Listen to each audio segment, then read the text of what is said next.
Hi everyone, good to see you. It's been a bit. Every time I go to do the newsletter, I'm always like, I feel like I'm a bit behind, and like, oh yeah, we haven't done newsletter in a bit. And then, yeah, I looked and it was October, so it's been a very busy season. So I won't blame myself, even though you can blame me if you'd like to. But yes, that being said, let's just jump in. I tried to record this and it got to 15 minutes and I was not finished yet. So I'm going to try and do this a little quicker this time. So we'll move in here. Just to get the personal stuff not out of the way, but that's probably the stuff you'd like to hear the most about. Yeah, obviously exciting times, baby on the way. Lexi's getting more and more pregnant.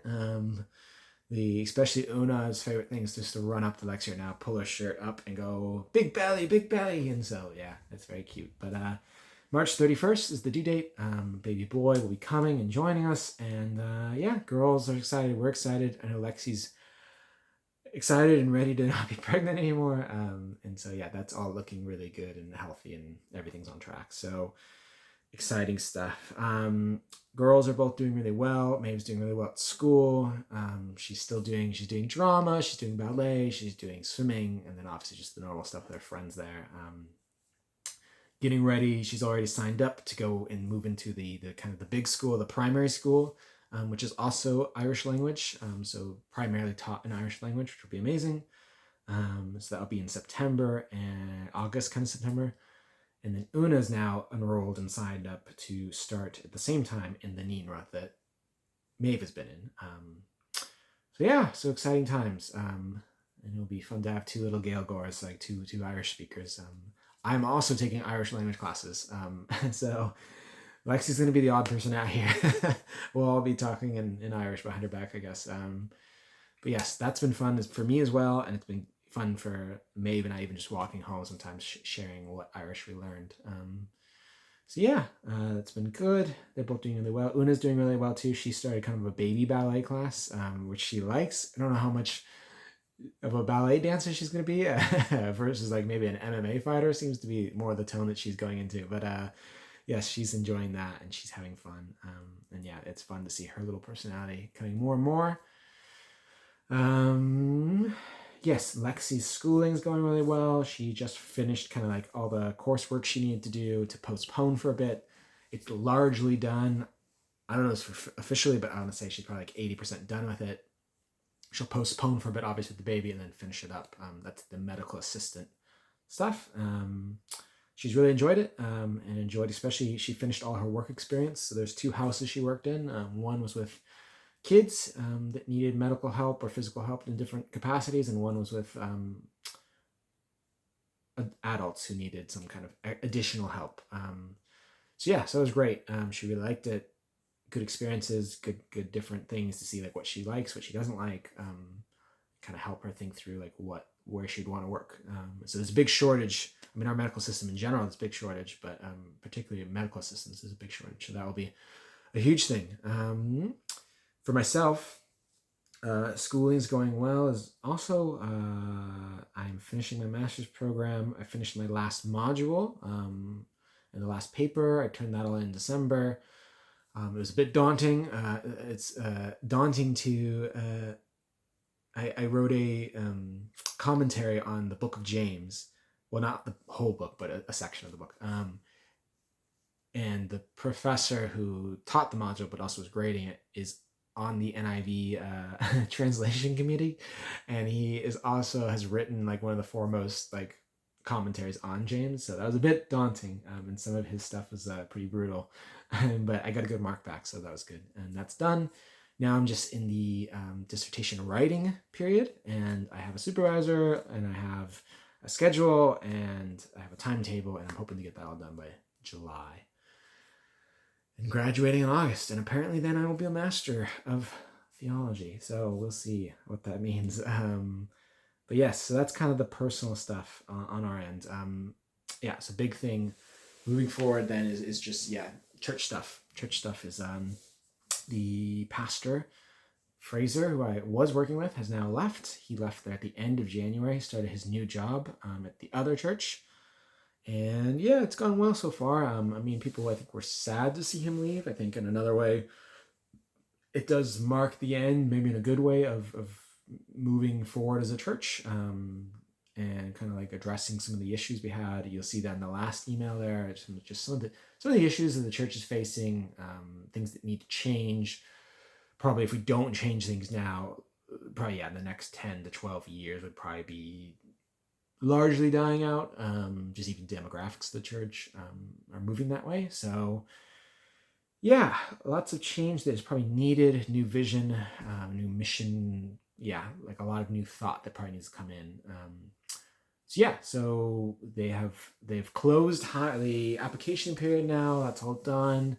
I know there are other applicants. I recused myself from any of that stuff because I'm also an applicant. So I don't know. The only thing I know is that they're doing a round of hiring. I'm not part of it because they kind of already know me. So this is kind of the like, make sure you have the basic qualifications, get to know you, see if like you should move forward into the next round, I guess. So they're doing that, and then I'll be included in the second round just because obviously they know me, they hear me every week preaching, so they kind of got a flavor for who I am and what I'm about. But yeah, even with that job, it really is just the way I guess I'm viewing it and putting myself forward very explicitly is saying, hey, look, here's what I bring to the table. Here's what I see. Here's what I know. Here's kind of how I'm gifted. Here's where I think we should go. And obviously I don't want that to be a dictatorship. It's more like, here's what I think. And kind of bringing a vision. And yeah, really just saying, look, if this is what you want, or this is what we think the church wants or needs, then let's go forward. And if it's me, great. And if that's not something you want, or you don't think that's the right move, then honestly, without any offense or any sadness, like, that's fine. Like, let's leave it there. And somebody else who has a better idea of how it should do, like, let's do that. I just genuinely want what's best for the church. So yeah, depending on what happens with that, we'll see what's going on. I technically have a contract extension until December of this year. So yeah, we'll see. We'll see what happens after that. It could be lots of big changes. We'll see. But yeah, that's all up in the air. So if you be praying for that, that'd be great. Once again, whether that's me or whoever it is, just that it would be somebody who could bring change into the church, because it is desperately needed. That being said, yeah, it was a really good Christmas season there. I ran pretty much all the Christmas services. And yeah, they all went really well. We had lots of guests from the community come. Usually what we'll do is we'll go out into the community. This year it ended up being just me for various reasons. That was handing out flyers to all the people's houses. So that was kind of funny. Maeve joined me for a little bit of it. But yeah, we had a good turnout of just random people and guests and visitors from the area. It's always a bit frustrating when none of them stick around, like none of them come back. I think, once again, maybe if I was in a different role, I would try and figure out why that was, and what we could do to change that. But yeah, other than that, it did go well. And yeah, now I am the official interim pastor. There's been no title change and no pay increase either. Hint. But which we would have to sort that out depending on how long it goes on for. But yeah, I am largely covering kind of the difference there of not having the main pastor, with help from other people, and there is some plans in place for delegate some of the stuff. So yeah, it's been good. It's been good. We've in some ways it's nice because the other pastor and I were very maybe very different in like our approach and our thinking, which I think in another world maybe could have worked really well together. Just for whatever reason, it never quite synced up with him and I. And like, still nice guy. Like, I even went to his house for lunch, so it's not any hard feelings. Just the way it went. So yeah, it's been nice to just kind of get into things and get things done and like kind of move forward rather than maybe not battling, but kind of sometimes trying to figure out what's a happy medium. So that's been nice. Yeah, we've been doing a teaching series. Excuse me. It came largely out of my conversations with the young adults in our church, because that's kind of our biggest need right now is most of the young adults have either left, or the very few that are still there have little interest for, I think, good reasons, largely because the church hasn't invested much in them. So it was kind of us talking about that and figuring out things. And so this series kind of came out of that. The series is called let's talk about it. And so it's kind of looking at big topics. And and yeah, just saying, hey, how can we think about these as Christians? Not necessarily is there one right answer, but like, yeah, what can we think about? What does the Bible say? What doesn't the Bible say? What is a gray area? Like, and kind of thinking through some of that stuff. And yeah, they've been big topics, heavy topics. Some of them, yeah. So we did a few already. It's only been me preaching so far. Particularly, I did one on Christian thoughts on like war and violence, which was tense but fun. And then I did a Q&A afterwards, and that went well, but hard. So it was good. It was good, but it got us to really think and ask some hard questions. Particularly in our, yeah, just even like in our group, there's people there who are Ukrainian refugees, and there's people who are refugees from war-torn places in Africa, and then there's people who have never experienced war. And so even just asking those questions, it was interesting. So yeah, that's all going well. And yeah, just moving forward with all that. And then yeah, just normal stuff with youth and young adults, the kind of the other area I oversee there. And just it's frustrating in some senses, because yeah, the young adult group I think has been going well, and they are kind of taking their own shape and stuff. The youth group's frustrating because it is largely like the lowest priority, I think, particularly on the parents' end, where like, oh, if there's nothing else going on, the kid doesn't feel tired, the kids don't feel like kind of like, if there's nothing else at all, then I guess we'll go to youth group. And so then it's hard when they're also at the same time kind of like, oh, for some reason our kids don't seem interested in the same faith we have. And you're like, well, yeah, you won't even get them to do an hour and a half to 2 hours on a Sunday. Like, I don't know. So there's only so much we can do. So yeah, we've been working through that. There's still good things there. It was really encouraging. We did another round of baptisms in January. We baptized 4 people, and they were all from the youth and young adult groups.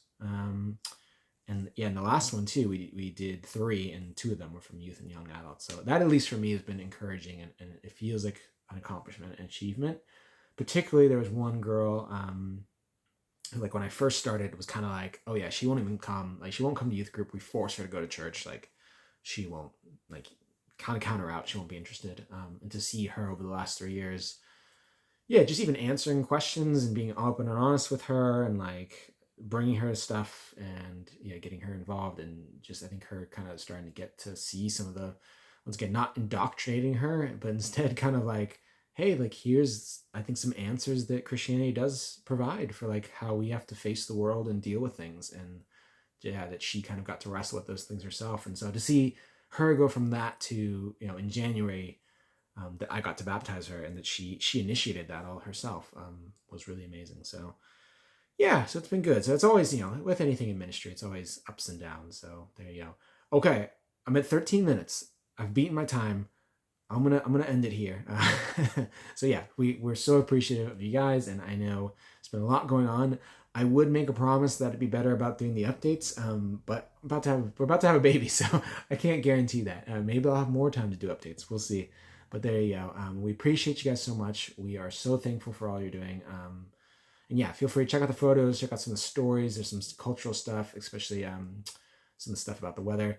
Yeah, if you're in California particularly, can you send some sun our way, because it has not stopped raining since 2025. It's flooding in Ireland because the ground can't take rain anymore, which says something. So there you go. Anyways, we love you guys. We're so thankful for you guys. Bye. Slán.